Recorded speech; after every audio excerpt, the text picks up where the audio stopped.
BNP কখনো বেআইনি পন্থায় ক্ষমতায় আসে নাই। বিএনপি বারবার নির্বাচনের মাধ্যমে রাষ্ট্র পরিচালনার দায়িত্ব নিয়েছে। এইবারও আমরা চাই যে পরিস্থিতি সৃষ্টি হয়েছিল, আর বিএনপির যে জনপ্রিয়তা, চাইলে বিএনপি দায়িত্ব নিতে পারত, কিন্তু বিএনপি বলেছে যে আমরা তো নিবই না, এমনকি জাতীয় সরকারও আমরা যাব না। ইন্ডিপেন্ডেন্ট লোকরা রাষ্ট্র পরিচালনা করুক, তাদের নেতৃত্বে নির্বাচন হোক, সেই নির্বাচনে যদি জনগণ আমাদের সমর্থন দেয় তাহলেই শুধু আমরা জনগণের দায়িত্ব পালনের ব্যবস্থা নেব।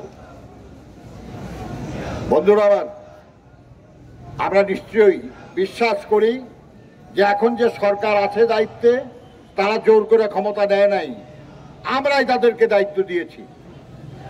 এদেশের ছাত্র জনতা, শ্রমজীবী মানুষ, যুবক, সাধারণ মানুষ, আমরা সবাই মিলেই তাদেরকে দায়িত্ব দিয়েছি।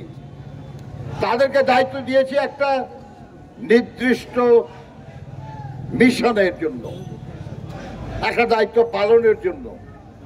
তারা রাষ্ট্র পরিচালনার দৈনন্দিন যেসব কাজ, জনগণের যেসব সমস্যা, সেগুলো সমাধানের কাজ করবেন এবং পাশাপাশি তারা একটা গণতান্ত্রিক সরকার প্রতিষ্ঠার জন্য সুষ্ঠু নির্বাচনের ব্যবস্থা করবেন।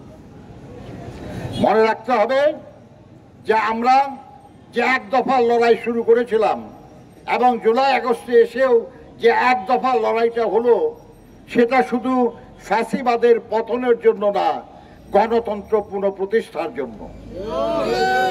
ফ্যাসিবাদের পতন হয়েছে, এখন গণতন্ত্র পুনঃপ্রতিষ্ঠা করতে হবে। কারণ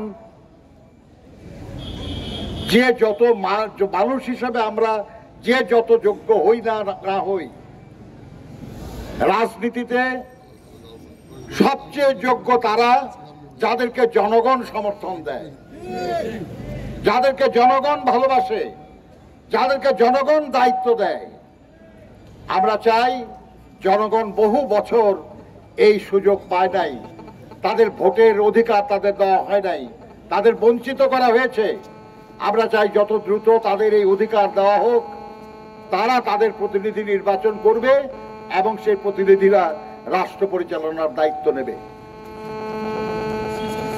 একটা কথা শুধু আমার দলের নেতা কর্মী যারা আছেন বলতে চাই, আমাদের নেত্রী, দেশনেত্রী বেগম খালেদা জিয়া বলেছেন এবং আমাদের নেতা জনাব তারেক রহমানও বলেছেন যে আমরা যে পথে রাষ্ট্র পরিচালনার দায়িত্ব পেতে চাই সেটা নির্বাচন।